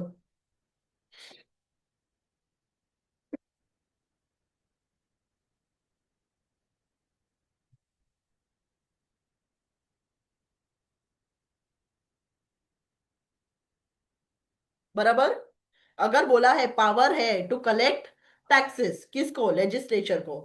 तो नॉट ओनली कलेक्ट टैक्सेस का पावर है, बट ऑल्सो रेमिट। रेमिट मतलब फॉरगिव। अगर टैक्स कलेक्ट करने का पावर है तो टैक्स की माफी देने का भी पावर है। Do you understand? इसलिए बोलते हैं प्लीनरी, वाइडेस्ट फॉर्म में इंटरप्रिटेशन करो। अगर बोला है पावर टू कलेक्ट टैक्स है, मतलब सिर्फ टैक्स कलेक्ट करने का पावर नहीं, टैक्स के साथ कुछ भी करने का पावर। Do you understand? समझा कि नहीं? Yes. Harmonious construction. Harmonious construction मतलब क्या होता है? अगर दो एंट्रीज है लिस्ट में, यूनियन में अलग, स्टेट में अलग, और दोनों में थोड़ा झगड़ा है, ठीक है, कंफ्यूजन है कि यूनियन के पास भी सिमिलर पावर है, स्टेट के पास भी सिमिलर पावर है, तो दोनों को मिलके उस हिसाब से इंटरप्रेट करो कि दोनों को वैल्यू दिया जाए और झगड़ा ना हो। That is harmonious construction. Do you understand? Different entries in different lists are to be interpreted in such a way that conflict between them is avoided and each of them is given effect. दोनों entries को effect भी मिलना चाहिए और झगड़ा भी नहीं होना चाहिए, ऐसे इंटरप्रिटेशन करना है। It must be accepted that constitution does not want to create conflict. Constitution को कॉन्फ्लिक्ट नहीं करना है, और एंट्री को भी न्यूगेटरी नहीं करना है। न्यूगेटरी मतलब यूजलेस। एंट्री को भी वर्थ होना चाहिए, झगड़ा भी नहीं होना चाहिए, कॉन्स्टिट्यूशन का मोटिव है। बराबर है? therefore when there appears a conflict between two entries, अगर कॉन्फ्लिक्ट हो रहा है दो एंट्रीज में in two different list, two entries को कैसे इंटरप्रेट करना है? चेक चेक चेक चेक, यहां से यहां तक दो एंट्रीज में झगड़ा है, एक यूनियन लिस्ट में है, एक स्टेट लिस्ट में, दोनों में झगड़ा है, तो कैसे इंटरप्रेट करेंगे वो एंट्रीज को?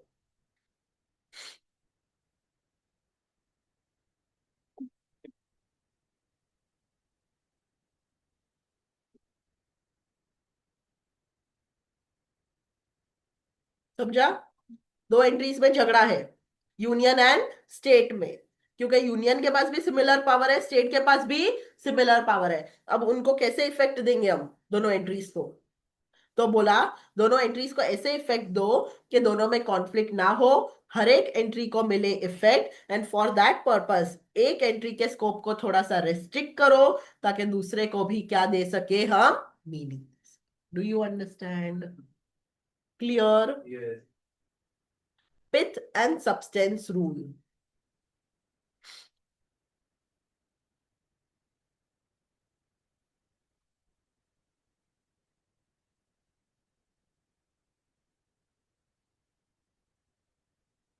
हम्म,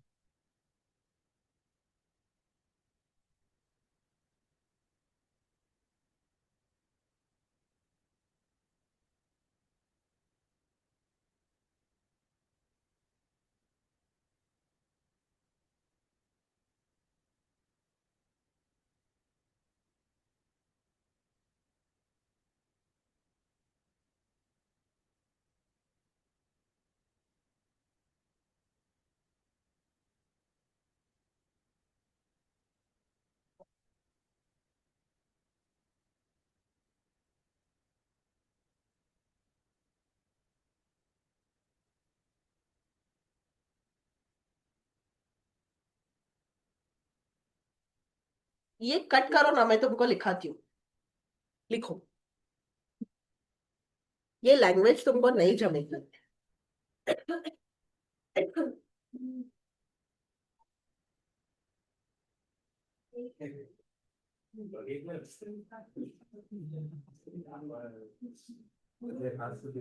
Let me know once you are ready.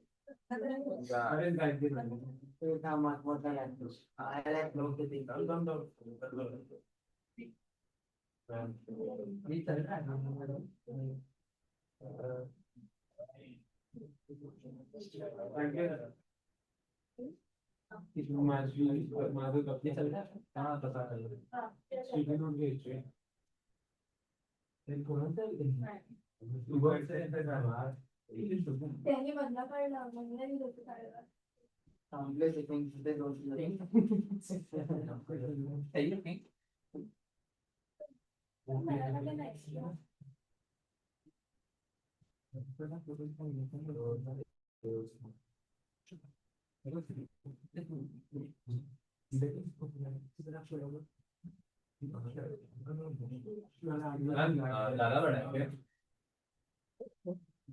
पता नहीं यार, थोड़ा सा इजी कर देती हूँ लैंग्वेज। कितना होगा, कितना इसमें एक हो जाएगा ना, 2 स्टिकी नोट तो इसमें लगेगा पैसे लिखेंगे ना। मुझे कैसे समझेगा? मैंने लिखा sticky note, आप ऐसे बना। फिलहाल तो नीचे से शुरू करो, या नहीं लिख रहे हो? मैं उधर ही लिखा है। हाँ, तो स्टिकी नोट एक पूरा हो जाए तो दूसरा चिपका देना, बट मोस्टली एक में हो जाना चाहिए। बैठ देना तब है रोज जल्दी करने अरे मुझे नहीं पता फिलहाल। तो बता सकते हैं। ये मैम अपनी खुद बनाएगी वर्ड। एग्जैक्टली। क्या ही बोल सकते हो, तो मत ही बोल। वो दोनों पॉइंट का दोनों पॉइंट का एक ही है। ऐसा वजन करना पड़ता है, लेट हो गए तो बोलू? हाँ, the rule of pith and substance. The rule of pith and substance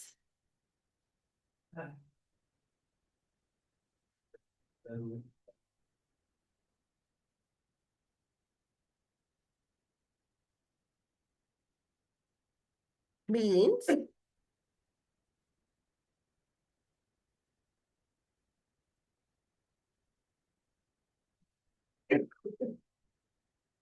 where means where a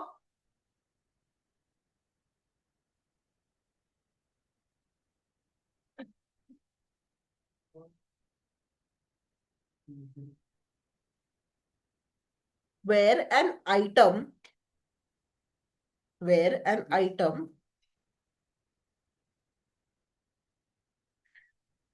falls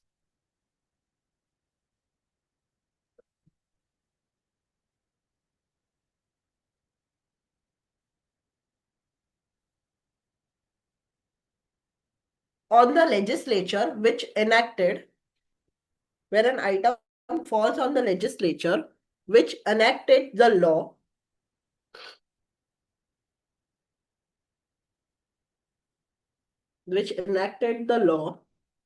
and is competent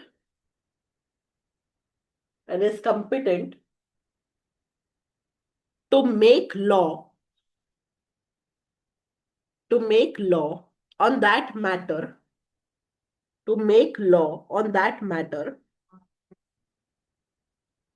comma, then such law shall not become invalid just because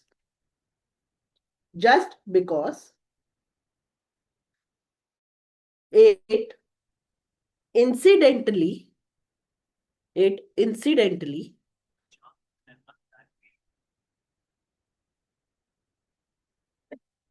touched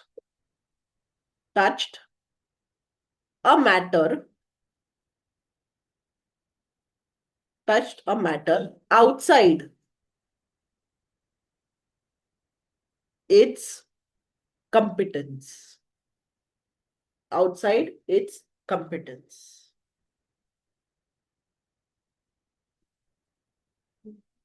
Full stop. Next line.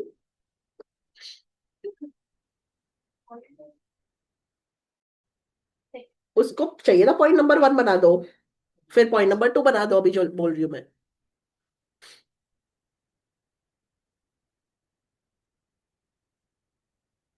It may happen sometimes. It may happen sometimes that law, though dealing with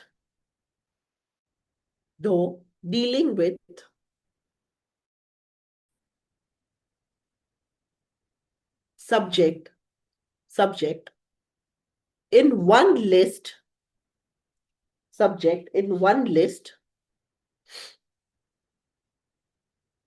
touches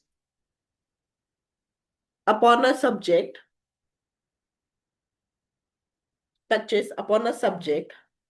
in another list,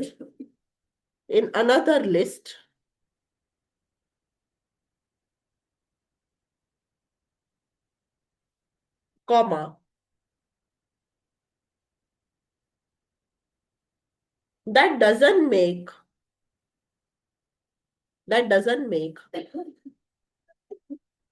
the statute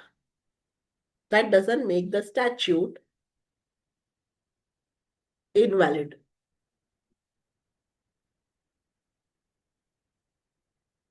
Full stop.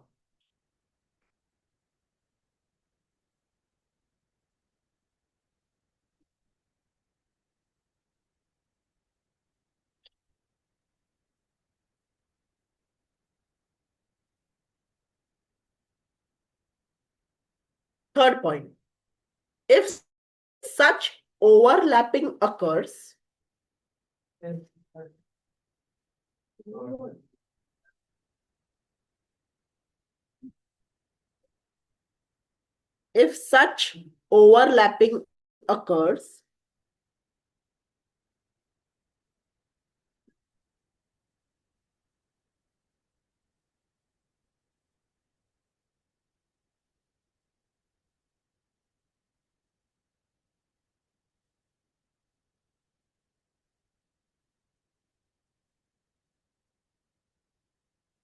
comma, the true nature and character of the legislation must be found.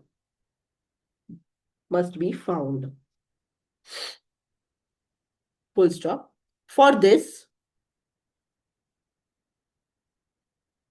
whole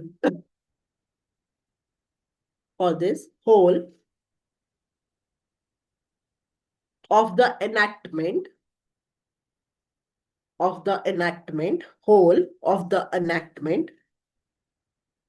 with its object and effect must be considered.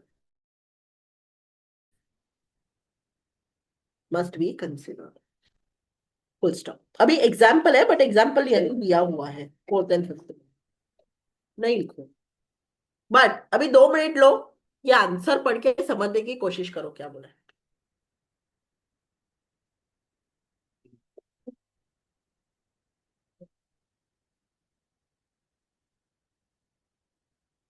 Good job. मुझे पूरा एक sticky note में बिठा दिया. Good job. Good job.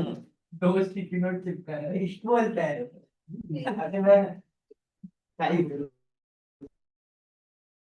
टेढ़. पर वापस तो टेढ़ा क्यों लिखा है? मतलब क्या करूं उसको. वैसे चिपका तो सीधा तो एग्जैक्टली ये आर्यन का ही भाई है. एग्जैक्टली. एक सेकंड, तू भी सेम किया था. मैंने उल्टा लिखा, मैंने उल्टा किया. क्योंकि तूने चिपकाया उल्टा तो लिखा भी उल्टा. ऐसा नहीं है कि उल्टा चिपका के सीधा तो लिख सकते. उसने भी वही किया. ठीक है, वो बराबर है. मैंने अभी इधर स्टिकी नोट नहीं चिपका, मैं सीधे ये लोग क्या जा. पढ़ो पढ़ो पढ़ो everybody guys, fast fast fast fast.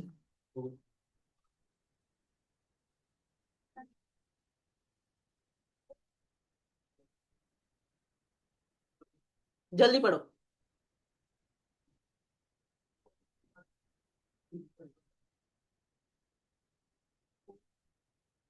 बस इसके बाद लास्ट टॉपिक, फिर एकदम इजी हो जाएगा कॉन्स्टिट्यूशन। हो जाएगा आज तक। मेरे को और भी लॉ चालू करना है आज, खत्म की क्या बात कर रहे हैं? कॉन्स्टिट्यूशन खत्म। कॉन्स्टिट्यूशन खत्म होने के बाद मुझे इंटरप्रिटेशन चालू करना है 100%। और कितना चैप्टर हो गए? Interpretation, sources, IT, administration, evidence, हमारे छोटे छोटे। और 1.5 महीना लेट आओ।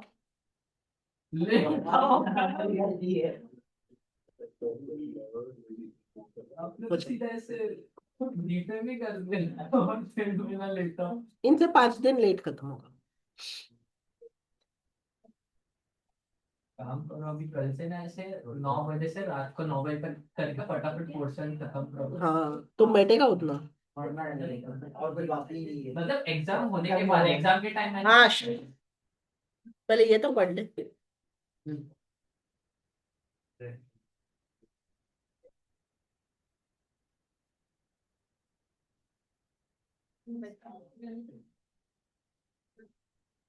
क्या बोला तुम्हें?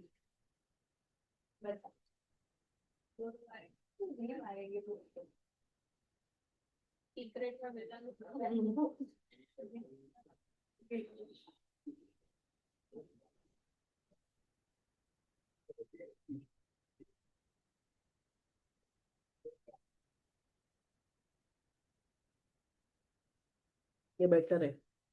हाँ क्या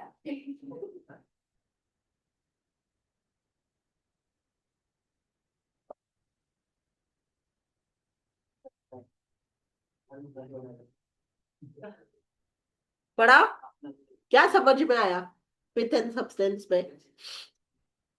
यही कि मतलब अगर किसी लॉ ने गलती से अपने कॉम्पिटेंस के बाहर या फिर अपने लिस्ट के बाहर वाले लॉ का से टच किया और उस पर लॉ बनाया है तो किसने, तो वो इनवैलिड नहीं हो जाता। तो बेसिकली लॉ तो उसी सब्जेक्ट पे बनाया है जिसमें वो कॉम्पिटेंट है, बट इंसिडेंटली वो मैटर भी टच हो गया जो उसके लिस्ट में नहीं है, तो क्या वो लॉ इनवैलिड हो जाएगा? नहीं। तो उसके लिए क्या देखना पड़ेगा? लॉ का ऑब्जेक्ट।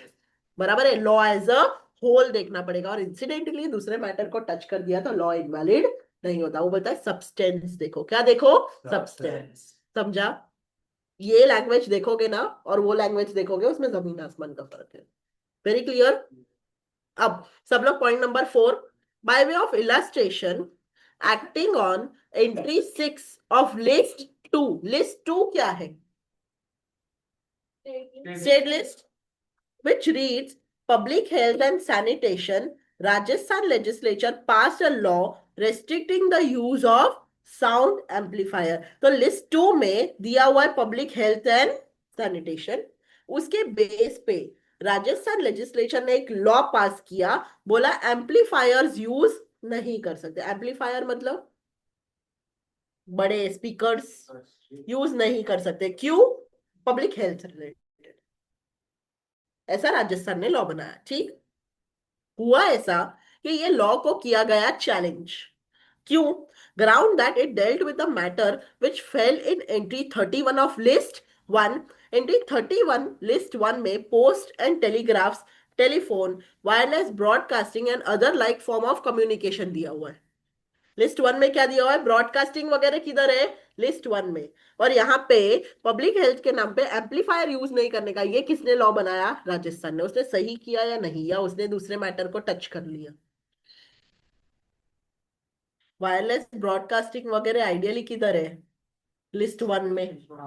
पब्लिक हेल्थ किधर था? लिस्ट 2 में। जिसको देख के बोला कि एम्पलीफायर यूज नहीं करने का, तो उसने किया तो पब्लिक हेल्थ के लिए ही ना, इंसिडेंटली दूसरा मैटर टच कर दिया।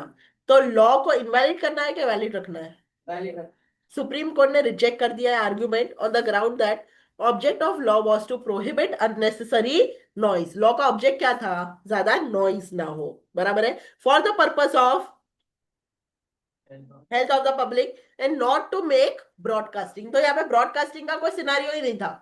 हमने एम्पलीफायर क्यों बना किया? पब्लिक हेल्थ के लिए, कोई मीडिया वगैरह के लिए नहीं। Therefore, the pith and substance of law was public health and not broadcasting। बैठा, ये एग्जाम्पल इंपॉर्टेंट है, लिखना ही है।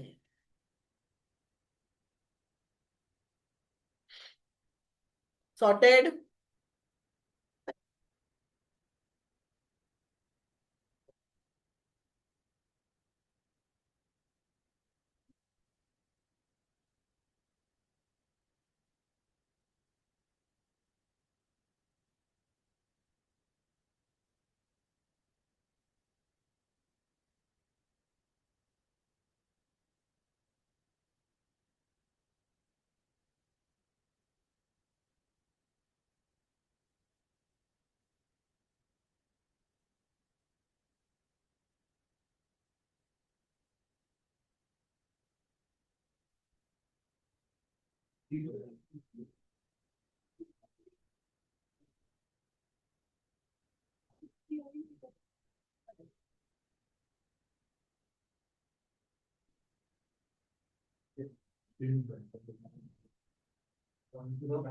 ओके गाइस, ध्यान। कलरेबल लेजिस्लेशन, अगर लेजिस्लेचर कोई ऐसा लॉ पास करता है जिसको देख के ऐसा लगता है कि कॉन्स्टिट्यूशनल है, देख के क्या लगता है?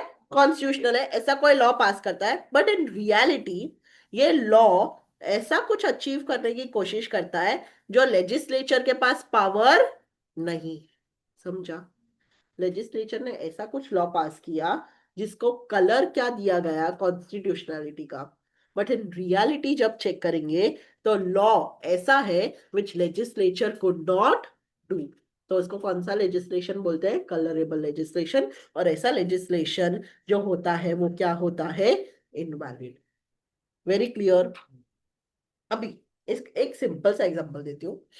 होल्डिंग कंपनी, ठीक है, ट्रांसपोर्ट बिजनेस में थी, उसके पास बहुत सारे ट्रक्स थे, बट कंपनी ने, जो ड्राइविंग लाइसेंस वाली कंपनी थी, उन्होंने ड्राइवर्स को लाइसेंस देने से मना कर दिया। तो अभी होल्डिंग कंपनी ने अपनी सब्सिडरी बनाई, सारे ट्रक्स उसके नाम पे कर दिए, और सब्सिडरी कंपनी के नाम पे लाइसेंस अप्लाई किया और लाइसेंस ले लिया। बताओ सही किया या गलत? वापस, होल्डिंग कंपनी थी, उसके पास बहुत सारे ट्रक्स थे, लाइसेंसेस अप्लाई किए तो लाइसेंसेस नहीं मिले, तो उसने एक सब्सिडरी कंपनी बनाई और फिर वापस ट्रक्स उसके सब्सिडरी के नाम पे कर दिए, लाइसेंस अप्लाई करके ले लिए। सही किया गलत किया? क्यों सही किया? पहले नहीं दिया तो वापस कुछ तो गलत होगा इसलिए नहीं दिया होगा। हाँ एग्जैक्टली exactly। कुछ तो गलत होगा इसलिए मना किया था ना लाइसेंस, तो दूसरी कंपनी बना दी और लाइसेंस अप्लाई कर लिया। जो खुद नहीं कर सकते थे वो सब्सिडरी नाम पे करवा लिया। बराबर है? तो यहाँ पे भी क्या दिखाने की कोशिश कर रहे हैं कि हम ये कॉन्स्टिट्यूशनल लॉ पास कर रहे हैं, बट कर कुछ ऐसा रहे हैं जो एक्चुअली पावर नहीं है। उसको क्या बोलते हैं? Colourable legislation. Do you understand? ठीक है, ओके। अभी एक केस है। उम्म,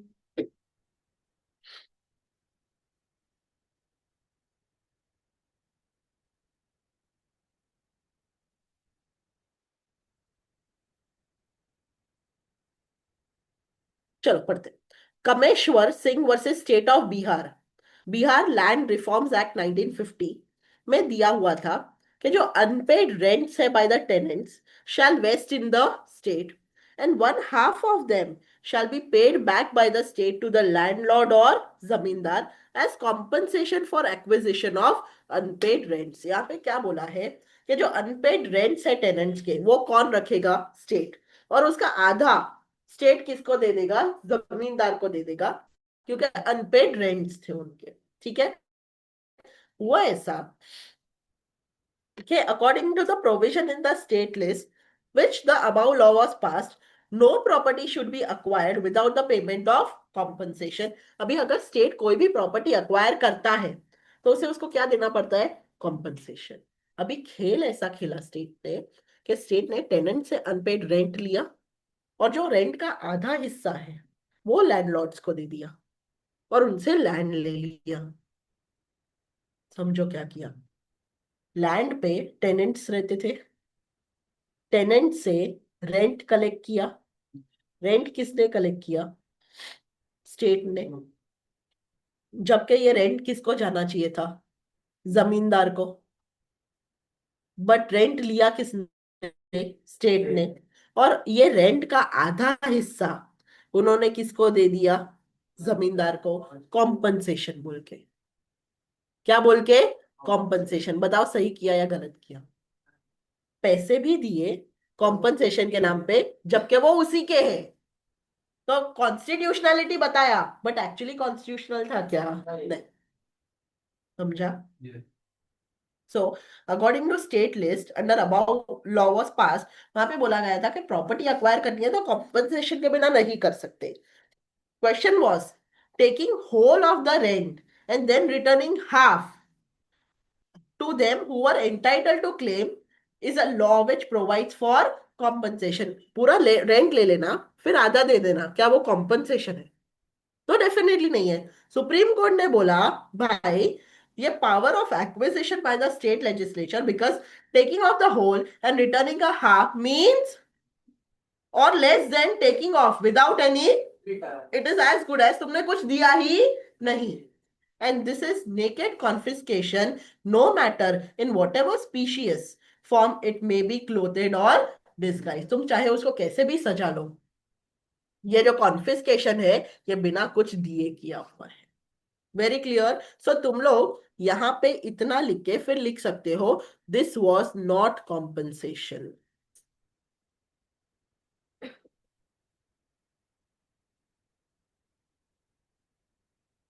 as decided by supreme court. और एंड कर देना, ठीक है? ये नहीं लिखा फोर्थ तो चलेगा।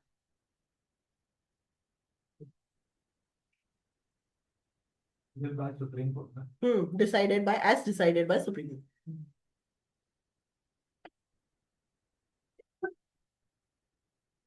डन? ठीक है, लेट्स टेक अ ब्रेक। आधा घंटा लंच ब्रेक। अब फटाफट चैप्टर खत्म हो जाएगा 1 घंटे में। अब हो गया खत्म जो ट्रेजिक पार्ट था, ठीक है? Half an hour, come back.